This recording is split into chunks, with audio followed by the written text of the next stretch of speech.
Hi everyone, welcome to my first voiceover tutorial.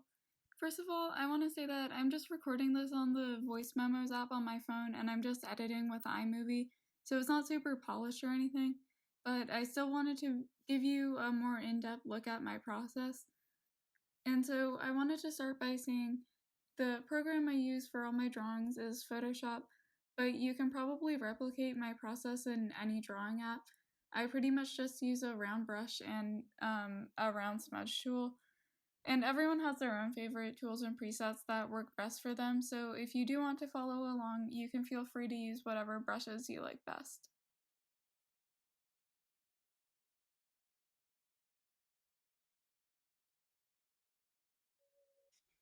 Now that I'm all set up, I'll start sketching. I'm using a pretty medium brush size and opacity, and I try to work really small, and that's just so I make sure to get the main idea of the pose before I move on. And when I'm done with that, I'll move on to the details. But for me, it's okay to leave the line art pretty rough since I end up coloring over it, so I don't really spend too much time on this in general.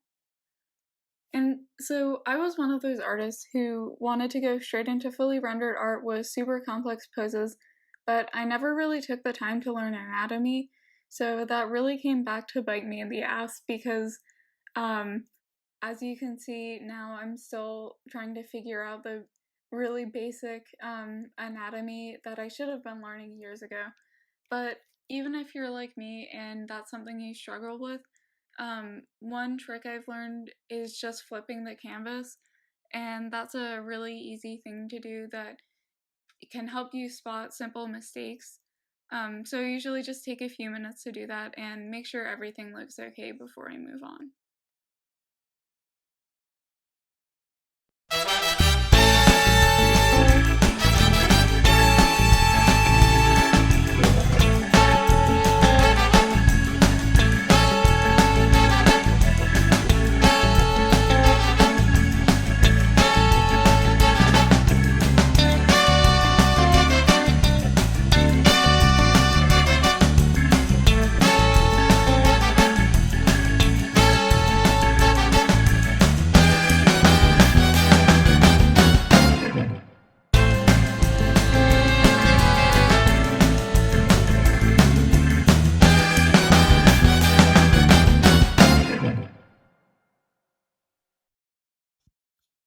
Okay, now I'm ready to turn down the opacity, make a new layer, and add flat colors.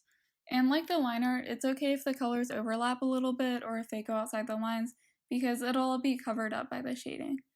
I usually just eyedrop the colors, which is something I'm trying to do less, but it's still the method I use in most of my drawings, so I'm showing it here.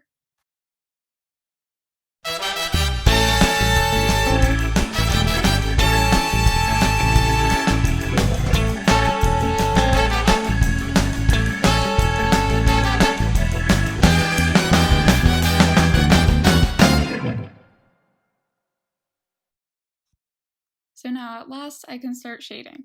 The first thing I want to say is that I see a lot of beginner artists using only the airbrush to shade, and I'll get more into this when we get to blending, but I generally think using a hard brush is better and produces a more natural look than a soft airbrush. And like I said, I eyedrop the colors so I have fewer issues with this, but when I pick them myself, I try to avoid the edges of the color panel because that's where the pure white, pure gray, pure black, and super saturated colors are, and those are only effective for a really stylized art style, which I don't have. And another thing to keep in mind with shading is that you'll pretty much never just add black or white to a color to make it darker or lighter, because then the colors will end up super muddy. I also always try to use different areas of the colors panel to make them look more interesting.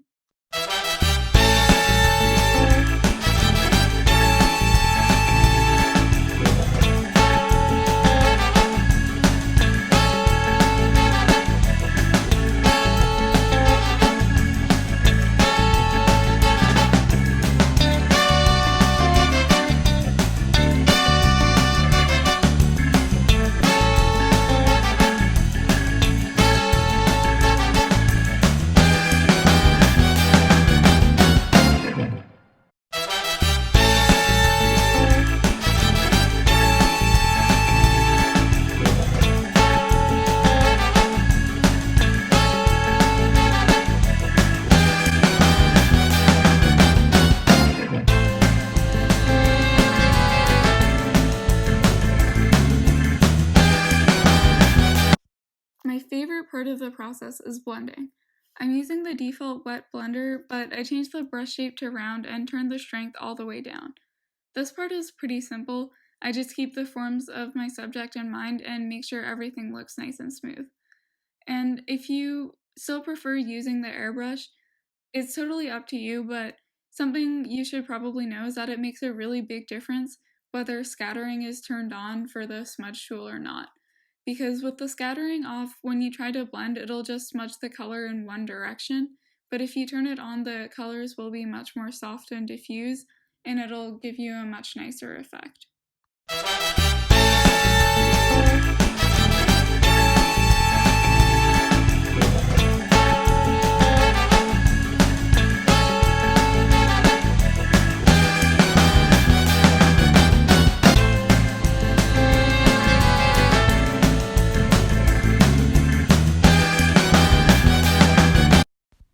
You probably know how much I love adding stuff like jewelry and makeup, and in this drawing I wanted to add some colorful rhinestones.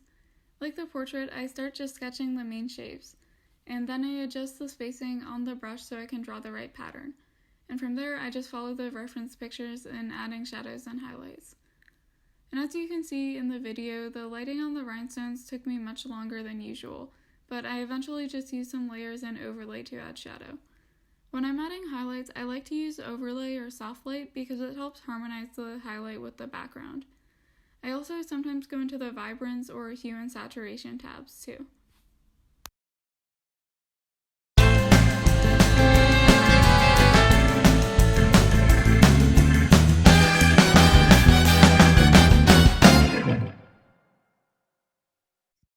Once I'm finished, I make a new layer under the main layer and I start drawing the background. I'm drawing a sky in this one, so I'm going to use light gray blue. I also sometimes use a mixer brush to draw clouds, but it was lagging really badly when I tried it, so I just used my usual hard round brush. As always, even though they're clouds, I still won't use pure white and instead use just different shades of light blue. And clouds usually reflect the sky, so it's much better if they look subtle.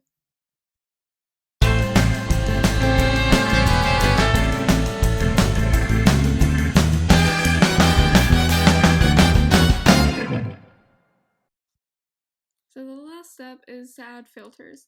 I add some colors and I use Gaussian blur to blend them, and then I just set the layer to soft light and turn down the opacity. At this stage, I also add my watermark just to be safe, and I usually put that layer on overlay or soft light too.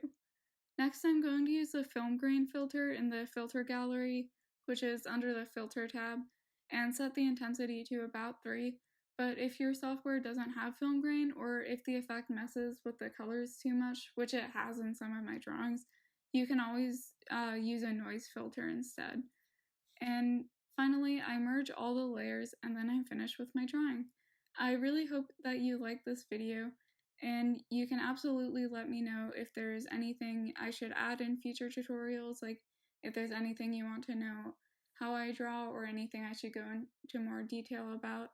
And thank you so much for watching. I'll see you soon.